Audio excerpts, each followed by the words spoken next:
Nearly 3 months ago, the iPhone 14 Pro and Pro Max arrived at my doorstep, and I ended up going with the 14 Pro Max as my daily driver. I did, off and on, tried the 14 Pro, but I ended up choosing the 14 Pro Max, and I'm gonna tell you why I think this is a fantastic phone, and it really does depend on what phone you're coming from in order to upgrade and if I would recommend it or not. But I'm gonna tell you what I love about this phone, what I don't love about it, and give you my full long-term review of the iPhone 14 Pro Max. And before we get into everything, of course, follow me on Twitter, Instagram, hit me up over there if you want to have more of a conversation.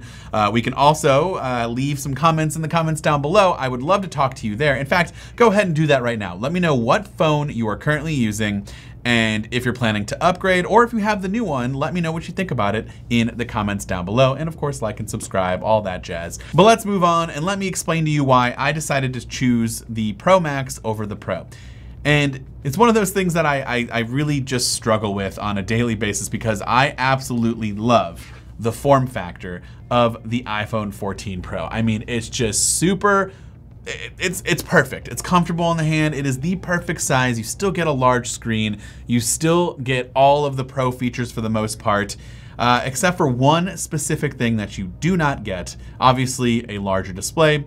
But the most important thing is battery. And so I'm gonna title this section of the review, Battery, Battery, Battery, because at the end of the day, when you're using these Pro devices and you're using them as much as I do, which is very sad and I really should cut back, but for work and just, you know, at the end of the day, lounging around, consuming some content, battery is important. And this phone just straight up cannot hold up with what I wanna use it for and how I wanna use my phone each day.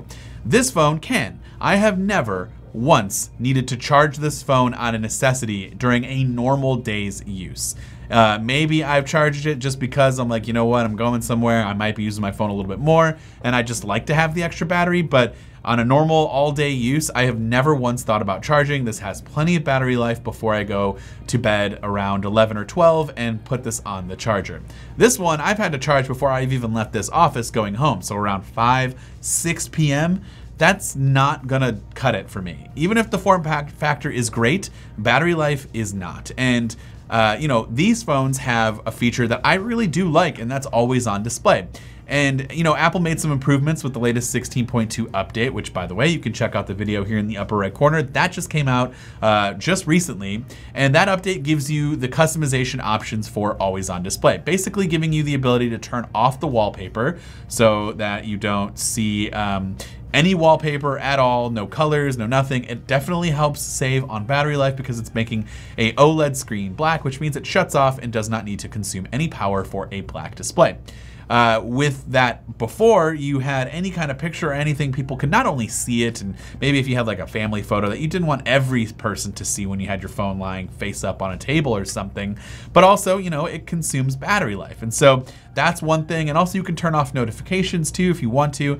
I think the whole point of an always on display is to see the notifications that come through and then kind of determine whether you want to interact with it or not. And so those improvements do help, but still, it eats up a lot of battery for the 14 Pro compared to the Pro Max. If you got the iPhone 14 Pro Max, you can keep those features on that might consume a little bit more battery, but if you're using them, don't be afraid to use it. You're not gonna need to run to a charger by 5 or 6 p.m. At least I did not have to every day when I use this phone. I would hate to push you away from the rest of this video, but if battery life is your #1 thing on your priority list for whether or not you go Pro or Pro Max, you don't really need to watch the rest of this. My high recommendation is to go for the Pro Max. If form factor and battery are kind of 1A, 1B, well, then stick around. There are some other things that maybe might sway you into going to a different direction one way or another. I do love the form factor. Battery for me trumps that, and so I'm gonna go with the Pro Max. And as far as durability goes, this kind of applies to both phones, but it's pretty good. I do think that the back has never really been a problem for me. You still get that frosted matte glass here, and I really do love this look. By the way, the color of choice for me is definitely the, I think they call it space black or something, I don't know.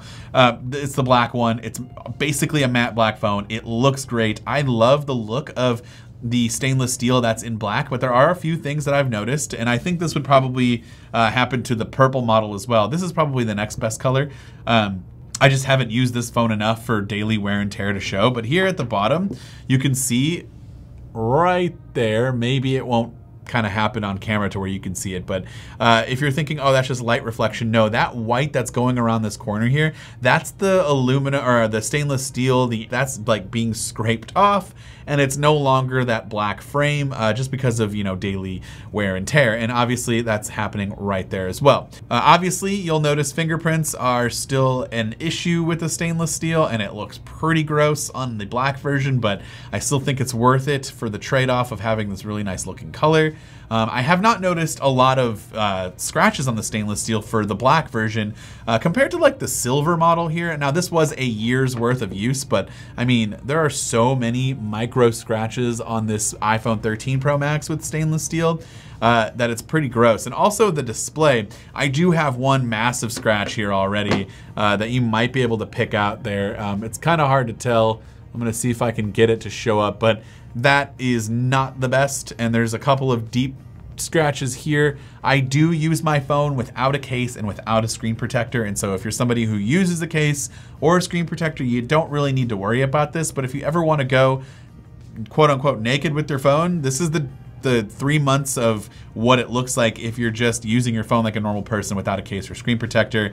And so yeah, there's a couple of deep scratches. You know, obviously you want to separate when putting it in your pocket with other things that could scratch it. Sometimes that's just not the case for me, and it just happens. This is 1 year's worth of the 13 Pro Max. There is a massive deep scratch there that you can see. And that's really the only thing. I mean, there are a couple of other ones, but that's the biggest one. After a year's worth of use, the back frosted glass here kind of gets scuffed away. There's some marks there of wear and tear, but for the most part, these phones hold up really, really well. And so I expect the same thing with these two. I've just pointing out some of the wear and tear that I've noticed over the last 3 months.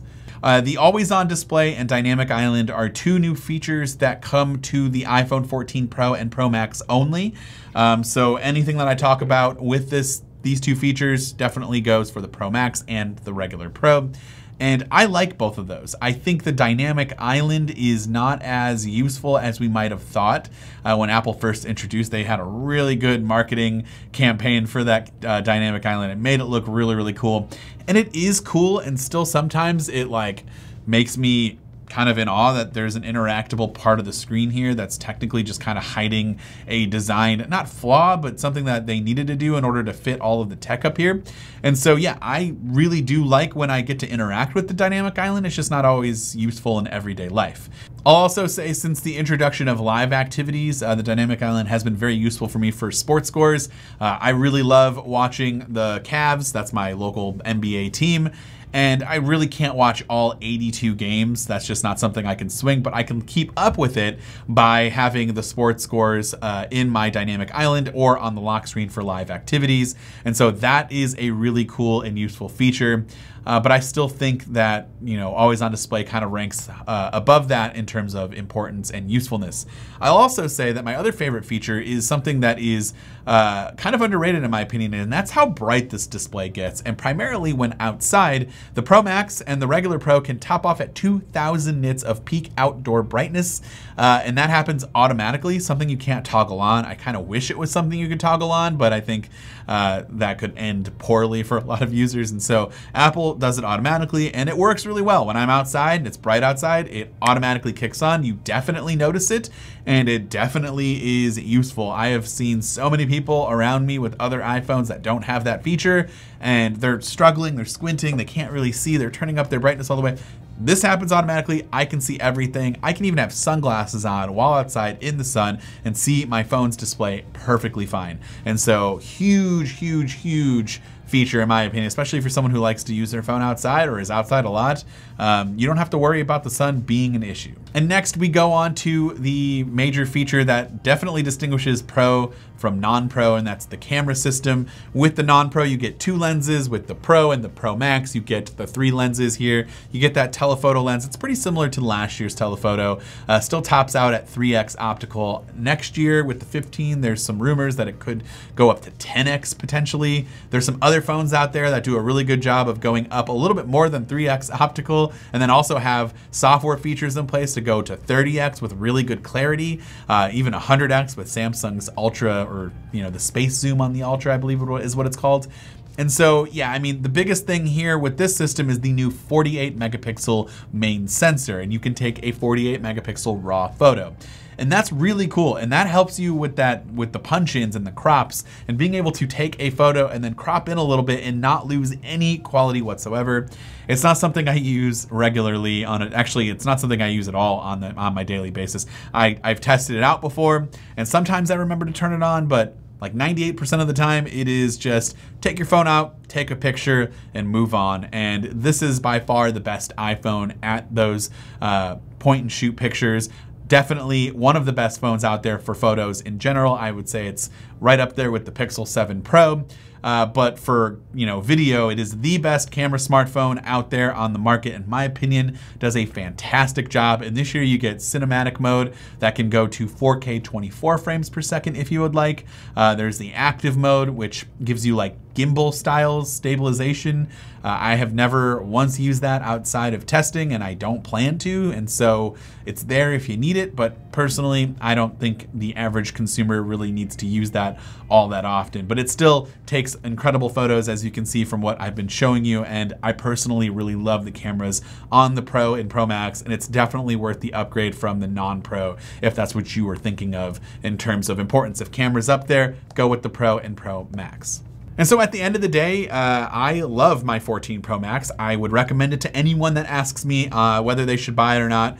And honestly, if you're coming from an 11 or older, yes, upgrade, get the Pro Max, in my opinion, unless battery life isn't that big of a deal for you and you choose the form factor over battery, then you can go with the Pro. But for me, battery life is a huge deal, and I kind of like the big display. Even though I love the form factor, at the end of the day, I pick up the Pro Max again, and I'm like, man, this is great, especially for consuming content, and you get that extra battery life. And so 14 Pro Max, by all means, upgrade to it if you're thinking about it. It is worth it. You will not be disappointed. And let me know in the comments down below what you think. And again, what phone you have, and if you're thinking of upgrading, what are you going to get? And if you have the 14 Pro or Pro Max, what are your thoughts about it? Let me know in those comments down below. This has been Dan with Mac Rumors. Thanks so much for watching, and I hope to see you around in the next video.